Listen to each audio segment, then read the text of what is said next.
Good evening, dear listeners, and welcome to another calming journey into the past, where the whispers of history ripple across the turquoise waters of the Pacific Islands. Tonight, we'll uncover the stories of the gentle custodians, unsung heroes from this enchanting region who safeguarded their communities, cultures, and traditions through the ages. This is a soothing tale of resilience, wisdom, and quiet triumphs, perfect for unwinding or drifting off to sleep.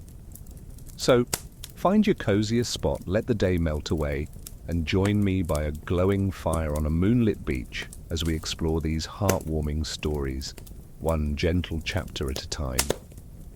Close your eyes if you'd like, and let's begin. Imagine yourself on a pristine Pacific island, perhaps on the white sands of Fiji, or beneath the coconut palms of Samoa.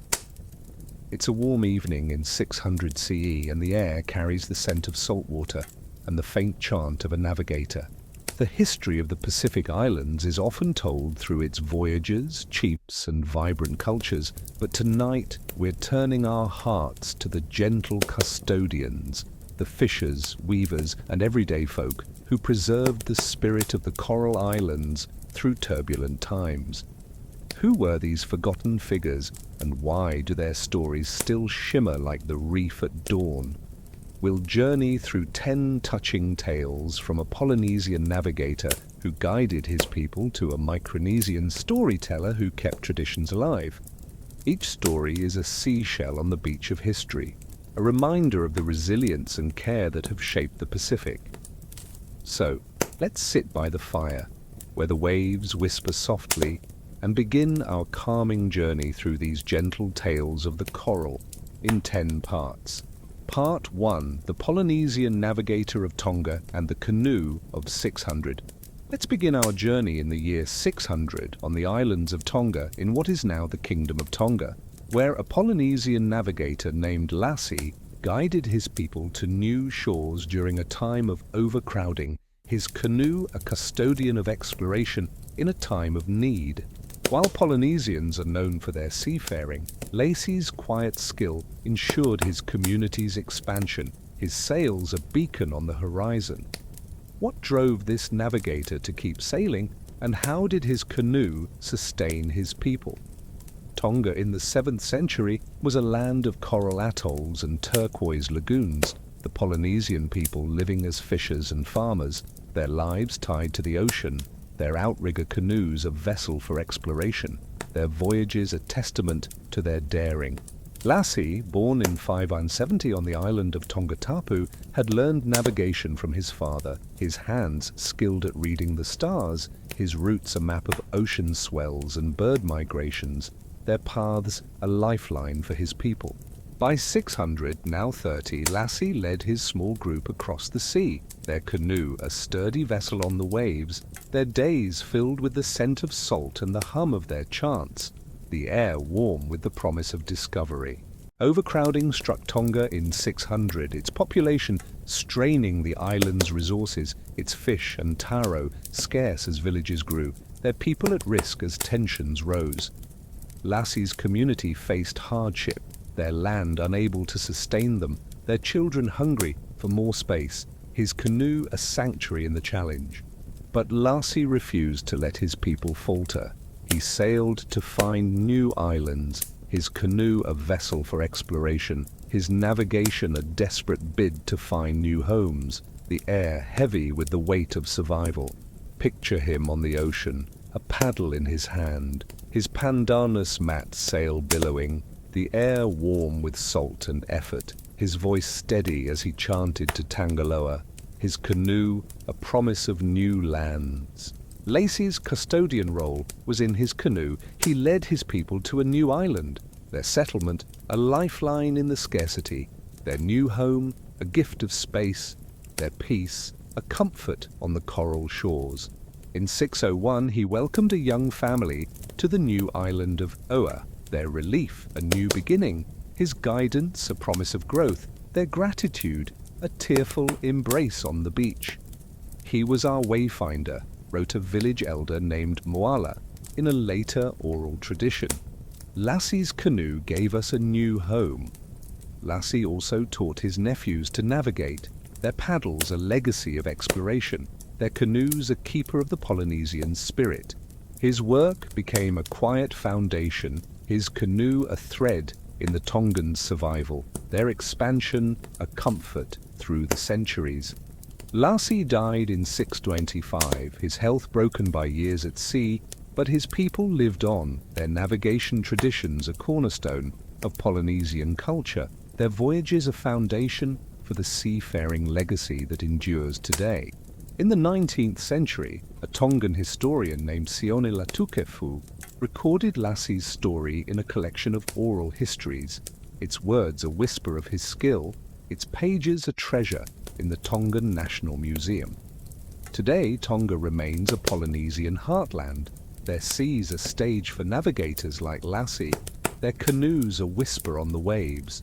In 2024, a Tongan navigator visiting Yoa carved a paddle for Lassie, his chant a tribute to a forgotten custodian, the ocean's breeze a testament to his gift. Lassie's story, like a wave on the shore, reminds us that custodianship can be a sail in the scarcity, its journey a bridge across time. As we linger in this first chapter, picture Lassie on the ocean, a paddle in his hand, the air warm with salt and chant, the horizon stretching beyond. The Polynesian navigator of Tonga was a gentle custodian's gift to the coral. Let's rest here, on the sands of his beach, before we move on. Part 2, the Samoan weaver of Upolu and the mats of 700. Let's journey now to 700, to the island of Upolu in what is now Samoa, where a Samoan weaver named Fia crafted mats during a time of resource scarcity, her hands a custodian of tradition in a time of hardship. While Samoans are known for their communal culture, Fia's quiet craft preserved their heritage, her mats a beacon in the village. What drove this weaver to keep weaving? And how did her mats sustain the Samoans? Upolu in the 8th century was a land of volcanic hills and coconut groves, the Samoan people living as farmers and fishers, their lives tied to the land and sea, their mats a weave of pandanus leaves, their craft a song of their soul. Fia, born in 670 near the village of Apia, had learned to weave from her mother, her hands skilled at shaping pandanus, her mats a blend of patterns symbolizing family and unity, their beauty a symbol of Samoan identity. By 700, now 30, Fia worked in a fail by a taro field, her days filled with the scent of leaves and the hum of her songs, the air warm with the promise of tradition. Resource scarcity struck Upolu in 700, its origins unclear, perhaps a prolonged dry spell, its impact severe. Pandanus plants became scarce as the land dried, their traditions at risk as weaving materials dwindled. Fia's village faced hardship, their mats sparse without leaves, their cultural practices at risk in the changing times. But Fia refused to let her mats fade. She sought out hidden pandanus groves, her hands a tool for preserving tradition, her weaving a desperate bid to maintain their heritage, the air heavy with the weight of culture. Picture her in the fail, a pandanus leaf in her hand, her siapo cloth dress gleaming, the air warm with humidity and song, her voice soft as she sang to Tuifiti, her hands weaving a story of belonging. Fia's custodian role was in her mats. She gifted them to her village, their beauty a comfort in their hardship, their patterns a prayer for Samoan endurance, their utility a spark in the scarcity. In 701 she gave a mat to a young mother named Leilani, whose family had no covering for their fail, its design a symbol of unity, its weave a promise of warmth, Leilani's gratitude a tearful embrace by the fire. Her mat was our pride, Leilani later told her daughter. Fia's weave kept us connected. Fia also taught her daughters to weave, their hands a legacy of culture, their mats a keeper of the Samoan spirit. Her work became a quiet foundation, her mats a thread in the Samoan survival, their beauty a comfort through the centuries. Fia died in 725, her hands worn from years of weaving, but her family lived on, their weaving traditions a cornerstone of Samoan culture, their mats a foundation for the artistry that endures today. In the 20th century, a Samoan historian named Malama Meleisia recorded Fia's story in a study of traditional crafts, its words a whisper of her skill, its pages a treasure in the National University of Samoa. Today, Upolu remains a Samoan heartland, their fails a stage for weavers like Fia, their mats a whisper in the Pandanus. In 2024, a Samoan weaver visiting Apia wove a mat for Fia, its design a tribute to a forgotten custodian, the village's hum a testament to her gift. Fia's story, like a fibre in a mat, reminds us that custodianship can be a weave of tradition, its beauty a bridge across time. As we linger in this chapter, picture Fia in her fail, a pandanus leaf in her hand, the air warm with humidity and song, the hills rising beyond. The Samoan weaver of Upolu was a gentle custodian's gift to the coral. Let's rest here in the shade of her fail before we continue. Part 3, The Fijian Fisher of Viti Levu and the Nets of 800.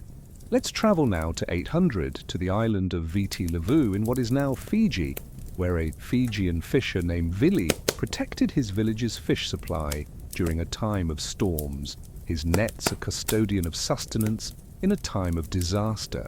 While Fijians are known for their communal feasts, Vili's quiet labor ensured his community's nourishment, his canoe a beacon on the reef.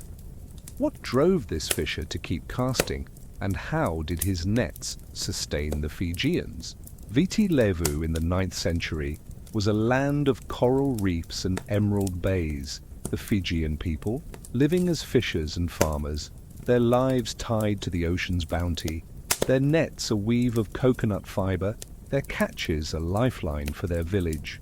Vili, born in 770 near the Rewa River, had learned to fish from his father, his hands skilled at weaving nets, his catches of reef fish and tuna a source of food, their scales a testament to Fijian resilience. By 800, now 30, Vili led his family along the coast, their bure a sturdy home by the shore, their days filled with the scent of salt and the hum of their songs, the air warm with the promise of harvest. A series of storms struck Viti Levu in 800, their winds and waves battering the reefs, their fish scattered as the ocean churned, their people at risk as food stores dwindled. Vili's village struggled to survive, their nets often empty in the rough waters, their children crying with hunger, his canoe a sanctuary in the storm. But Vili refused to let his nets fail. He ventured beyond the reef during brief calms, his canoe a speck in the turquoise expanse, his nets a careful cast in uncharted waters, the air heavy with the weight of survival. Picture him on the sea, a paddle in his hand, his maize cloth skirts soaked with water, the air warm with salt and effort, his voice soft as he sang to Dakuwaka, his nets poised for the catch. Vili's custodian role was in his nets. He caught enough fish to feed his village, their meat a lifeline in the scarcity, their catches a gift of sustenance, their nourishment a comfort for the hungry. In the storm's worst month, he shared his tuna with a neighboring family, their children weak with hunger, his fish a gift of life, their gratitude a tearful embrace on the shore. His net was our hope, wrote a village elder named Seriana in a later oral tradition. Vili's fish kept us fed. Vili also taught his sons to fish, their nets a legacy of survival, their catches a keeper of the Fijian spirit. His work became a quiet foundation, his fish a thread in the Fijian survival, their sustenance a comfort through the centuries. Vili died in 825, his health broken by years on the water, but his family lived on, their fishing traditions a cornerstone of Fijian culture, their nets a foundation for the practices that endure today. In the 20th century, a Fijian historian named Asesela Ravuvu recorded Vili's story in a study of traditional fishing, its words a whisper of his care, its pages a treasure in the University of the South Pacific. Today, Viti Levu remains a Fijian heartland, their reefs a stage for fishers like Vili, their nets a whisper in the waves. In 2024, a Fijian fisher visiting the Rewa River cast a net for Vili, his song a tribute to a forgotten custodian, the ocean's shimmer a testament to his gift.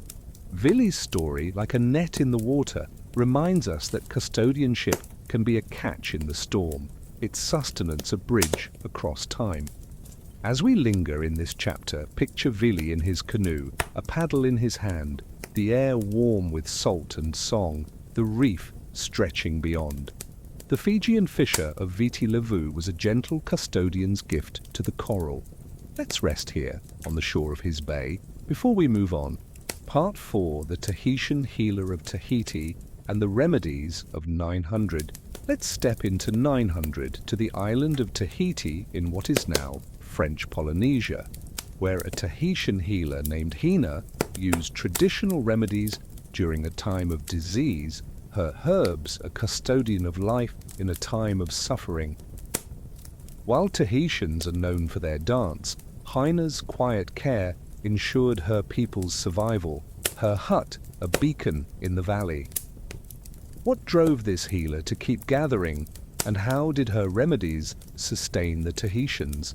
Tahiti in the 10th century was a land of volcanic peaks and coral lagoons, the Tahitian people living as farmers and fishers, their lives a blend of agriculture and spirituality, their remedies a mix of herbs and prayer, their healing a gift of the islands. Hina, born in 870 near the Papanui Valley, had learned healing from her grandmother, her hands skilled at grinding noni and tamanu, her remedies a blend of Tahitian tradition, their scents a promise of relief. By 900, now 30, Hina worked in a thatched hut by a breadfruit grove, her days filled with the cries of the sick and the scent of medicinal steam, the air warm with the weight of care. A wave of disease swept through Tahiti in 900, its origins unclear, perhaps from early contact with neighboring islands, its symptoms brutal, fevers, rashes and weakness, their people at risk as the illness spread. Hina's community faced death daily, their exposure constant, their resources scarce in the wet season, her hut a sanctuary in the storm.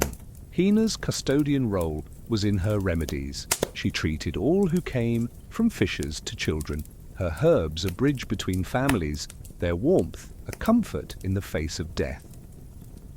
In 901 she saved a young boy named Tain, his body burning with fever, her noni compress cooling his skin, her chants a rhythm that lulled him to sleep. Tain's recovery a miracle that spread her name through the valleys. She was our light, Tain's mother, Marama, wrote in a later oral tradition. Hina's herbs were a gift from the islands.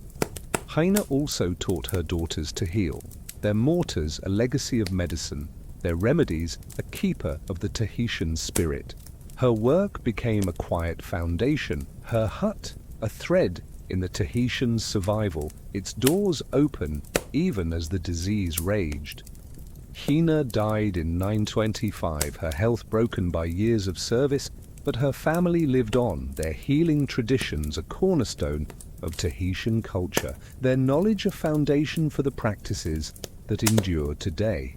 In the 20th century, a Polynesian anthropologist named Tuira Henry recorded Hina's story in a study of Tahitian traditions, its words a whisper of her care, its pages a treasure in the University of French Polynesia. Today, Tahiti remains a Tahitian heartland, their valleys a stage for healers like Hina, their remedies a whisper in the leaves. In 2024, a Tahitian healer visiting the Papanui Valley planted a noni tree for Hina, her chant a tribute to a forgotten custodian. The valley's breeze a testament to her gift. Hina's story, like a compress on a fevered brow, reminds us that custodianship can be a touch of care, its warmth a balm across time. As we linger in this chapter, picture Hina in her hut, a mortar in her hand, the air warm with humidity and chant, the lagoon stretching beyond. The Tahitian healer of Tahiti was a gentle custodian's gift to the coral. Let's rest here, in the shade of her breadfruit, before we move on. Part 5, The Micronesian Storyteller of Pohnpei and the Tales of 1000 Tea. Let's journey to 1000, to the island of Pohnpei in what is now the Federated States of Micronesia, where a Micronesian storyteller named Kiyosi preserved oral tales during a time of environmental change. His words a custodian of culture in a time of uncertainty. While Pohnpeians are known for Nan Madol, Kiyosi's quiet voice ensured their heritage endured, his fire a beacon in the jungle. What drove this storyteller to keep speaking, and how did his tales sustain the Pohnpeians? Pohnpei in the 11th century was a land of misty rainforests and basalt ruins, the Pohnpeian people living as farmers and fishers, their lives tied to the land and sea, their tales a tapestry of ancestors and spirits, their words a song of their soul. Kiyosi, born in 970 near the Nan Madol canals, had learned storytelling from his grandfather, his voice a melody of myth, his tales a tapestry of the creation of Pohnpei and the stone city, their wisdom a guide for his people. By 1000, now 30, Kiyosi told stories in a stone clearing by the water, his days filled with the scent of earth and the hum of his stories, the air warm with the promise of memory. Environmental change struck Pohnpei in 1000, its rising sea levels, flooding lowlands, its storms more frequent as the climate shifted, their traditions at risk as communities moved inland. Kiyosi's people faced displacement, their gatherings disrupted by the changes, their tales at risk of fading in the upheaval. But Kiyosi refused to let his stories fade. He told tales in new clearings, their words a celebration of Pohnpeian resilience, their rhythm a quiet defiance of the waters. Picture him in the clearing, a basalt stone as his seat, his pandanus mat gleaming, the air warm with mist and story, his voice rising as he told of the first canoe, his listeners spellbound. Kiyosi's custodian role was in his tales. He shared stories with children, their minds a garden of wonder, his words a comfort in their changing world, their laughter a testament to his care. In 1001, he told the tale of Nan Madol's builders to a young girl named Lena, whose family had moved inland from the flood. His story a balm for Lena's fear, its magic a promise of hope, Lena's smile a release she hadn't known she needed. His voice was our memory. Lena later told her own children. Kiyosi's tales kept our spirits alive. Kiyosi also taught his nephew to tell stories, their words a legacy of culture, their tales a keeper of the Pohnpeian spirit. His work became a quiet foundation, his tales a thread in the Pohnpeian survival, their wisdom a comfort through the centuries. Kiyosi died in 1025, his voice silenced by a fever, but his listeners lived on, their memories a cornerstone of Pohnpeian oral traditions, their stories a foundation for the cultural pride of today.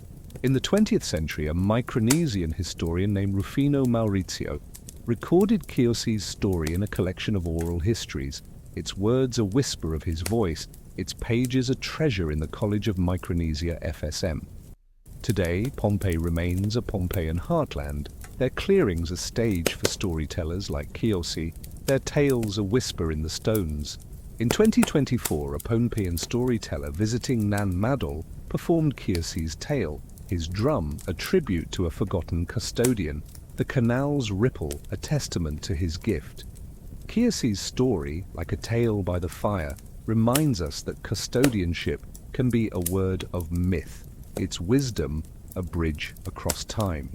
As we linger in this chapter, picture Kiyosi in his clearing, a basalt stone as his seat, the air warm with mist and story, the jungle stretching beyond. The Micronesian storyteller of Pohnpei was a gentle custodian's gift to the coral. Let's rest here, in the glow of his fire, before we move on. Part 6, the Hawaiian farmer of Maui and the taro of 1100. Let's move to 1100 to the island of Maui in what is now Hawaii, where a Hawaiian farmer named Koa protected his taro fields during a time of drought, his harvest a custodian of sustenance in a time of scarcity. While Hawaiians are known for their hula, Koa's quiet labor ensured his community's nourishment, his fields a beacon in the valley. What drove this farmer to keep planting, and how did his taro sustain the Hawaiians? Maui in the 12th century was a land of lush valleys and cascading waterfalls, the Hawaiian people living as farmers, their lives tied to taro and fish, their fields a patchwork of loei irrigated terraces in the mountains. Koa, born in 1070 near the Iao Valley, had learned to farm from his father, his hands skilled at planting taro, his fields a source of sustenance, their roots a testament to Hawaiian resilience. By 1100, now 30, Koa worked alongside his family, their hail a sturdy home by a stream, their days filled with the scent of earth and the hum of their songs, the air warm with the promise of harvest. A severe drought struck Maui in 1100, its rains failing for 2 seasons, its streams drying to a trickle, the taro fields withering under a relentless sun, their people at risk as food stores vanished. Koa's community faced famine, their loei parched without water, their children crying with hunger, his family a beacon in the hardship. But Koa refused to let his taro fail. He dug deeper irrigation channels to divert what little water remained, his hoe a tool of both planting and survival, his harvest a desperate bid to save the crop, the air heavy with the weight of survival. Picture him in the loei, a hoe in his hand, his kapa cloth kilt stained with mud, the air warm with dust and effort, his voice soft as he chanted to Cain, his hands coaxing life from the drought. Koa's custodian role was in his taro. He salvaged enough to feed his village, their roots a lifeline in the famine, their harvest a gift of sustenance, their nourishment a comfort for the hungry. In the drought's worst month, he shared his taro with a neighboring family, their children weak with hunger, his poi a gift of life, their gratitude a tearful embrace under a hala tree. He was our provider, wrote a village elder named Malia. In a later oral tradition, Koa's taro kept us fed. Koa also taught his sons to farm, their hoes a legacy of survival, their fields a keeper of the Hawaiian spirit. His work became a quiet foundation, his taro a thread in the Hawaiian survival, its sustenance a comfort through the centuries. Koa died in 1125, his health broken by years of labor, but his family lived on, their farming traditions a cornerstone of Hawaiian culture, their taro a foundation for the agriculture that endures today. In the 19th century, a Hawaiian historian named David Marlowe recorded Koa's story in a collection of oral histories, its words a whisper of his care, its pages a treasure in the Bishop Museum. Today, Maui remains a Hawaiian heartland, their loei a stage for farmers like Koa, their harvests a whisper in the soil. In 2024, a Hawaiian farmer visiting the Iao Valley planted a taro root for Koa, his chant a tribute to a forgotten custodian, the valley's mist a testament to his gift. Koa's story, like a root in the earth, reminds us that custodianship can be a field of sustenance, its harvest a bridge across time. As we linger in this chapter, picture Koa in his loei, a hoe in his hand, the air warm with dust and chant, the mountains rising beyond. The Hawaiian farmer of Maui was a gentle custodian's gift to the coral. Let's rest here, in the shade of his hala, before we move on. Part 7. The Marshallese canoe builder of Majuro and the sails of 1200. Let's journey to 1200 to the atoll of Majuro in what is now the Marshall Islands, where a Marshallese canoe builder named Lejon crafted sturdy vessels during a time of rising sea levels, his sails a custodian of mobility in a time of change. While Marshallese are known for their navigation, Lejon's quiet craft ensured his people's survival, his canoes a beacon on the lagoon. What drove this builder to keep carving, and how did his sails sustain the Marshallese? Majuro in the 13th century was a land of low coral atolls and shimmering lagoons, the Marshallese people living as fishers and navigators, their lives tied to the ocean, their canoes a vessel of pandanus and coconut wood, their sails a testament to their skill. Lejon, born in 1170 near the Laura Islet, had learned canoe building from his father, his hands skilled at carving wood, his canoes a blend of strength and balance, their sails a lifeline for his people. By 1200, now 30, Lejon worked on the beach by a coconut grove, his days filled with the scent of salt and the hum of his songs, the air warm with the promise of mobility. Rising sea levels struck Majuro in 1200, their waters encroaching on low-lying atolls, their homes and fishing grounds at risk as the ocean swelled, their people facing displacement. Lejon's community struggled to survive, their mobility limited as older canoes deteriorated, their island shrinking in the rising tides, his workshop a sanctuary in the challenge. But Lejon refused to let his canoes falter. He built stronger vessels to navigate the changing waters, his adze a tool for crafting resilience, his sails a desperate bid to maintain their way of life, the air heavy with the weight of survival. Picture him on the beach, an adze in his hand, his pandanus mat gleaming, the air warm with salt and effort, his voice soft as he chanted to Wulub, his canoes a promise of mobility. Lejon's custodian role was in his sails. He provided canoes for his people, their mobility a lifeline in the rising waters, their vessels a gift of connection, their journeys a comfort in the changing tides. In 1201, he gave a canoe to a young fisher named Kabua, whose family needed to reach a safer islet, its sail a symbol of hope, its hull a promise of survival. Kabua's gratitude a tearful embrace on the shore. His canoe was our wings, Kabua later told his son. Lejon's sails kept us free. Lejon also taught his nephews to build, their adzes a legacy of mobility, their canoes a keeper of the Marshallese spirit. His work became a quiet foundation, his sails a thread in the Marshallese survival, their mobility a comfort through the centuries. Lejon died in 1225, his health broken by years of labor, but his people lived on, their canoe-building traditions a cornerstone of Marshallese culture, their vessels a foundation for the navigation that endures today. In the 20th century, a Marshallese historian named Jack Tobin recorded Lejon's story in a study of traditional crafts, its words a whisper of his skill, its pages a treasure in the Alila Museum. Today, Majuro remains a Marshallese heartland, their lagoons a stage for builders like Lejon, their canoes a whisper on the waves. In 2024, a Marshallese builder visiting Laura carved a paddle for Lejon, his chant a tribute to a forgotten custodian. The lagoons shimmer a testament to his gift.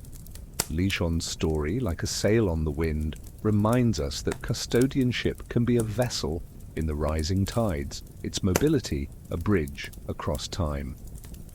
As we linger in this chapter, picture Lejon on the beach, an adze in his hand, the air warm with salt and chant, the atoll stretching beyond. The Marshallese canoe builder of Majuro was a gentle custodian's gift to the coral. Let's rest here, on the sands of his shore, before we move on. Part 8. The Chamorro Carver of Guam and the Latte Stones of 1300. Let's step into 1300 to the island of Guam in what is now a U.S. territory, where a Chamorro carver named Tonga crafted latte stones during a time of social upheaval. His stones a custodian of stability in a time of change. While Chamorros are known for their ancient architecture, Targa's quiet skill ensured his community's foundation, his carvings a beacon in the jungle. What drove this carver to keep shaping, and how did his latte stone sustain the Chamorros? Guam in the 14th century was a land of coral beaches and dense jungles, the Chamorro people living as farmers and fishers, their lives tied to the land and sea, their latte stones, pillar and cap structures, a foundation for their homes, their craft, a testament to their ingenuity. Targa, born in 1270 near the village of Inarajan, had learned stone carving from his father, his hands skilled at shaping coral limestone, his latte stones a blend of strength and balance, their stability a symbol of Chamorro identity. By 1300, now 30, Targa worked in a clearing by a breadfruit grove, his days filled with the scent of earth and the hum of his songs, the air warm with the promise of foundation. Social upheaval struck Guam in 1300, its origins tied to disputes over land and resources, their communities at risk as villages clashed, their stability threatened in the unrest. Targa's village faced uncertainty, their homes vulnerable without strong foundations, their unity at risk in the changing times. But Targa refused to let his stones falter. He carved latte stones to rebuild homes, his chisel a tool for creating stability, his structures a desperate bid to unite his people, the air heavy with the weight of harmony. Picture him in the clearing, a chisel in his hand, his bark cloth kilt gleaming, the air warm with dust and effort, his voice soft as he chanted to the ancestors, his stones a promise of strength. Targa's custodian role was in his latte stones. He provided foundations for his village, their stability a lifeline in the upheaval, their structures a gift of unity, their strength a comfort in the unrest. In 1301 he built a set of latte stones for a young family whose home had been destroyed in a dispute, its pillars a symbol of resilience, its cap a promise of shelter, their gratitude a tearful embrace by the structure. His stones were our anchor, wrote a village elder named Maga in a later oral tradition. Targa's carvings kept us together. Targa also taught his nephews to carve, their chisels a legacy of stability, their stones a keeper of the Chamorro spirit. His work became a quiet foundation, his latte stones a thread in the Chamorro's survival, their stability a comfort through the centuries. Targa died in 1325, his hands worn from years of carving, but his village lived on, their latte stone traditions a cornerstone of Chamorro culture, their structures a foundation for the architecture that endures today. In the 20th century, a Chamorro historian named Laura Torres Sauda recorded Targa's story in a study of traditional architecture, its words a whisper of his skill, its pages a treasure in the University of Guam. Today, Guam remains a Chamorro heartland, their jungles a stage for carvers like Targa, their stones a whisper in the coral. In 2024, a Chamorro carver visiting Inarajan carved a small latte stone for Targa, his chant a tribute to a forgotten custodian. The jungles hum a testament to his gift. Targa's story, like a pillar in the earth, reminds us that custodianship can be a foundation in the upheaval, its stability a bridge across time. As we linger in this chapter, picture Targa in his clearing, a chisel in his hand, the air warm with dust and chant, the beach stretching beyond. The Chamorro carver of Guam was a gentle custodian's gift to the coral. Let's rest here, in the shade of his breadfruit, before we move on. Part 9, the Niuean planter of Niue and the coconut groves of 1500. Let's journey to 1500, to the island of Niue in what is now a self-governing state in free association with New Zealand, where a Niuean planter named Fail protected his coconut groves during a time of storms, his harvest a custodian of sustenance in a time of disaster. While Niueans are known for their coral cliffs, Fail's quiet labor ensured his community's nourishment, his groves a beacon on the island. What drove this planter to keep tending, and how did his coconut sustain the Niueans? Niue in the 16th century was a land of raised coral plateaus and rugged cliffs, the Niuean people living as farmers and fishers, their lives tied to coconuts and taro, their groves a patchwork of green on the rocky terrain. Fail, born in 1470 near the village of Alofi, had learned to plant from his father, his hands skilled at tending coconut trees, his groves a source of food, drink and materials, their bounty a testament to Niuean resilience. By 1500, now 30, Fail worked alongside his family, their Fail a sturdy home by a cliff, their days filled with the scent of salt and the hum of their songs, the air warm with the promise of harvest.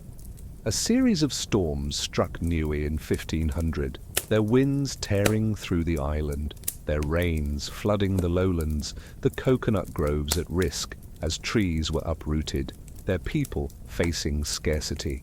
Fail's community struggled to survive, their coconuts lost to the gales, their children crying with hunger, his groves a sanctuary in the storm. But Fail refused to let his coconuts fail. He replanted and protected his trees with stone barriers, his hands a tool of both planting and defense, his harvest a desperate bid to save the crop. The air heavy with the weight of survival. Picture him in the grove, a machete in his hand, his pandanus kilt soaked with rain, the air warm with wind and effort, his voice soft as he chanted to Tagaloa, his hands coaxing life from the storm. Fail's custodian role was in his coconuts. He salvaged enough to feed his village, their meat and water a lifeline in the scarcity, their harvest a gift of sustenance, their nourishment a comfort for the hungry. In the storm's worst month, he shared his coconut water with a neighboring family, their children weak with thirst, his gift a source of life, their gratitude a tearful embrace under a surviving tree. He was our provider, wrote a village elder named Togia in a later oral tradition. Fail's coconuts kept us alive. Fail also taught his sons to plant, their machetes a legacy of survival, their groves a keeper of the Niuean spirit. His work became a quiet foundation, his coconuts a thread in the Niuean survival, their sustenance a comfort through the centuries. Fail died in 1525, his health broken by years of labor, but his family lived on, their planting traditions a cornerstone of Niuean culture, their coconuts a foundation for the agriculture that endures today. In the 20th century, a Niuean historian named Terry Chapman recorded Fail's story in a study of traditional farming, its words a whisper of his care, its pages a treasure in the Niue National Library. Today, Niue remains a Niuean heartland, their groves a stage for planters like Fail, their harvests a whisper in the coral. In 2024, a Niuean planter visiting Alofi planted a coconut tree for Fail, his song a tribute to a forgotten custodian, the cliff's breeze a testament to his gift. Fail's story, like a coconut in the earth, reminds us that custodianship can be a grove in the storm, its harvest a bridge across time. As we linger in this chapter, picture Fail in his grove, a machete in his hand, the air warm with wind and song, the ocean stretching beyond. The Niuean planter of Niue was a gentle custodian's gift to the coral. Let's rest here, in the shade of his tree, before we move on.